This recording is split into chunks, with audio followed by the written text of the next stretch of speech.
الله الله الله الله الله الله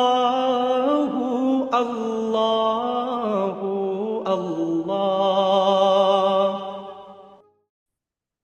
السلام علیکم ورحمۃ اللہ وبرکاتہ۔ امید ہے آپ لوگ خیریت سے ہوں گے۔ تو کل ہم لوگوں نے جو ہے وہ اپنا جوڑو رواں جو ہے وہ سیکھا تھا۔ لیسن 3 کا پارٹ 1 کیا تھا۔ اس سے پہلے ہم نے بیسک رول سیکھے تھے، پھر اس میں نے آپ کو الف اور را کے متعلق بھی بتایا تھا، ٹھیک ہے۔ آج ہم لوگ جو ہے اپنی یہ مشق کریں گے، تو شروع کرتے ہیں۔ اعوذ باللہ من الشیطان الرجیم، بسم اللہ الرحمن الرحیم۔ تو ہم لوگ پہلے جو ہے اس کو جوڑو رواں کے ساتھ پڑھیں گے، پھر اس کو ہم لوگ جو ہے وہ تجوید کے ساتھ، تلفظ کے ساتھ پراپر پڑھیں گے، پھر ہم اس کو وقف کے ساتھ بھی پڑھیں گے کہ کیسے پڑھا جائے گا وقف کے ساتھ۔ تو ٹھیک ہے، شروع کرتے ہیں۔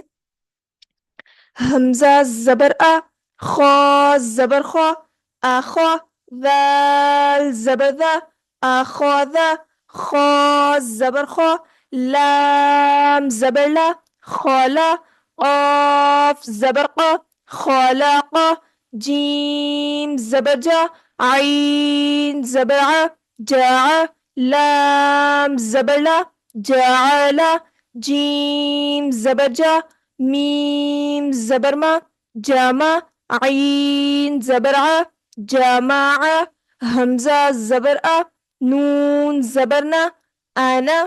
اب یہاں پہ آپ کو ایک بات بتا دوں، ویسے تو یہاں لکھا ہوا ہے کہ انا کا الف نہیں پڑھا جائے گا، بالکل نہیں پڑھا جائے گا، لیکن جن کو تھوڑی سی تجوید کے بارے میں علم ہے یا نہیں بھی ہے، تو میں آپ لوگوں کو ایک بات بتاؤں کہ آگے جا کے ہم لوگ جو ہے ایک مدہ سے متعلق ایک قانون پڑھیں گے، جس میں ہے کہ الف خالی ہو، اس سے پہلے زبر ہو تو وہاں پر مدہ ہوگا، یعنی ایک الف کی مقدار لمبا کریں گے۔ اب جیسے یہاں پر دیکھیں، الف تو خالی ہے، الف خالی سے پہلے زبر ہے، لیکن یہاں پہ مدہ کا قانون نہیں لگے گا۔ کیوں؟ کیونکہ قرآن میں بہت سی ایسی صورتیں ہیں، جگہیں ہیں جہاں پر اس شکل میں انا آیا ہے۔ اس شکل میں اگر انا قرآن میں کہیں آئے گا تو وہاں پر انا کا الف نہیں پڑھا جائے گا، یعنی اس کو ہم لمبا نہیں کریں گے۔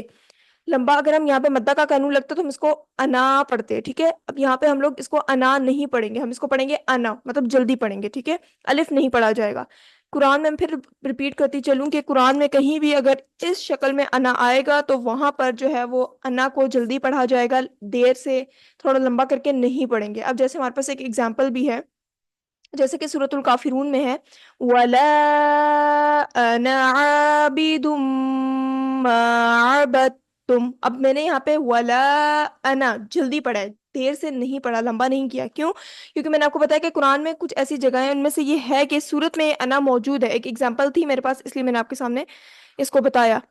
تو اگر اس شکل میں انا آئے گا تو ہم اس کو لمبا نہیں کریں گے، اس کو ہم جلدی پڑھیں گے، ٹھیک ہے۔ ورنہ ویسے اس میں آگے جا کے ہم لوگ مدہ کا قانون سیکھیں گے، اس میں ہے کہ الف خالی سے پہلے زبر آئے گی تو وہاں مدہ کا قانون لگے گا، ٹھیک ہے۔ اس لیے اب یہاں پر جو ہے اس شکل میں انا ہے تو ہم لوگ اس کا الف نہیں پڑھیں گے، اس کو ہم جلدی پڑھیں گے، ٹھیک ہے۔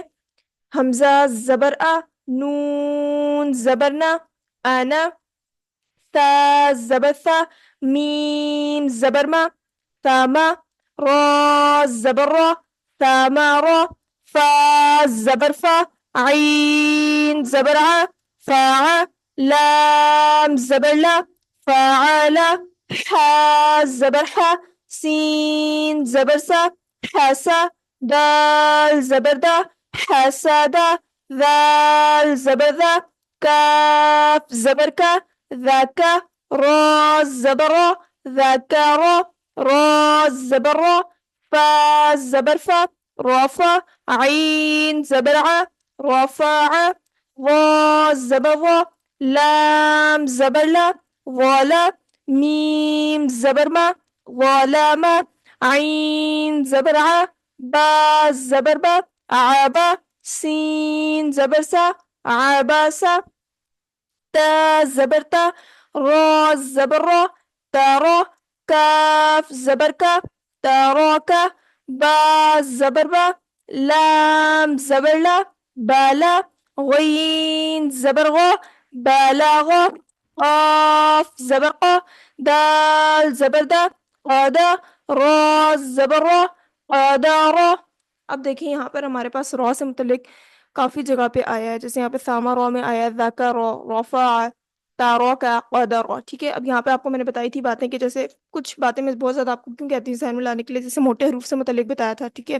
اس کے علاوہ میں نے را کے متعلق آپ کو قانون بتائے تھے کہ اب را کے اوپر زبر یہاں پہ آ رہی ہے تو اس لیے ہم را کو موٹا پڑھیں گے۔ اگر آپ کے وہ باتیں ذہن میں بیٹھ جائیں تو آپ کو خود بخود پتہ چل جائے گا یہاں پہ کہ کون سا قانون لگ رہا ہے، اس کو ہم نے کیسے پڑھنا ہے، ٹھیک ہے۔ اب ہم اس کو جو ہے ایک دفعہ تجوید کے ساتھ، تلفظ کے ساتھ پڑھ لیتے ہیں۔ اخذ، خلق، جعل، جمع، انا، ثمر، فعل، حسد، ذکر، رفع، ظلم، عبس، ترک، بلغ، قدر۔ اب ہم ایک دفعہ اس کو وقف کریں گے۔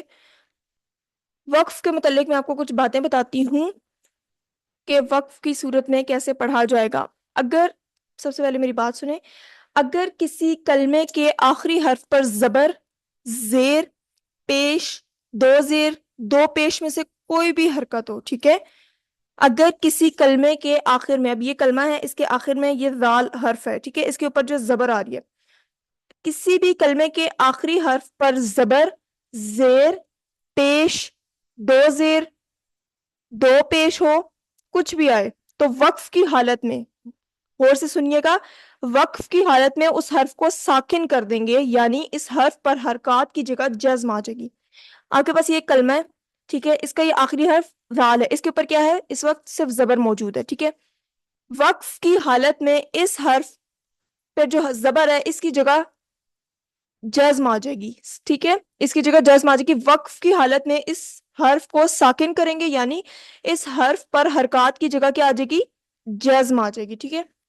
جیسے ہمارے پاس ہے نا، اخذ، وقف، اخذ، ٹھیک ہے، ذال پر زبر کی جگہ وقف کے لیے جزم آ جائے گی، ٹھیک ہے، آخری حرف کو ساکن کر دیں گے، ٹھیک ہے، اس پر جزم آ جائے گی۔ اب ہم اس کو وقف کے ساتھ بھی پڑھتے ہیں۔ اخذ، وقف، اخذ، خلق، وقف، خلق، جعل، وقف، جعل، جمع، وقف، جمع، انا، وقف، ان، ثمر، وقف، ثمر، فعل، وقف، فعل، حسد، وقف، حسد، ذكر، وقف، ذكر، رفع، وقف، رفع، ظلم، وقف، ظلم، عبس، وقف، عبس، ترك، وقف، ترك، بلغ، وقف، بلغ، قدر، وقف، قدر، ٹھیک ہے۔ یہ ہم لوگوں کی آج کی جو ہے وہ تختی تھی۔ امید ہے کہ آپ لوگوں کو بہت اچھے سے سمجھ آیا ہوگا، اور کل ہم انشاءاللہ اپنی زیر کی تختی سٹارٹ کریں گے۔ زیر کی تختی بھی اسی طرح ہی ہے، بس اس میں فرق اتنا ہے کہ زبر کی جگہ زیر آ گئی ہے، باقی وہی جوڑ ہے، وہی رواں ہے، وہی جوڑ و رواں ہے، اور وہی جب ہم یہ والی اپنی مشق کر رہے ہوں گے تو اس میں اسی طرح ہم وقف کریں گے، لیکن ہم لوگ اس کو پڑھیں گے ضرور، ظاہر ہے تلفظ تجوید کے ساتھ پڑھیں گے، اس میں کچھ مشکل نہیں ہوگا انشاءاللہ۔ امید ہے کہ آج کا لیکچر بھی آپ کو اچھے سے سمجھ آئے گا، اس میں کچھ مشکل نہیں لگا ہوگا۔ وقف کے متعلق میں نے آپ کو بتایا اور اس کو تجوید سے ایک طرح سے پڑھنا بتایا آپ کو، بس اس میں اور کچھ بھی نہیں ہے۔ تو اللہ پاک ہم سب کو قرآن کو تجوید کے ساتھ پڑھنے کی توفیق عطا فرمائے۔ اپنی دعاؤں میں مجھے بہت سارا یاد رکھیے اور اپنا بہت سارا خیال رکھیے۔ اللہ حافظ۔ یہ آنکھیں خشک ہیں یا رب، انہیں رونا نہیں آتا، سلگتے داغ ہیں دل میں جنہیں دھونا نہیں آتا۔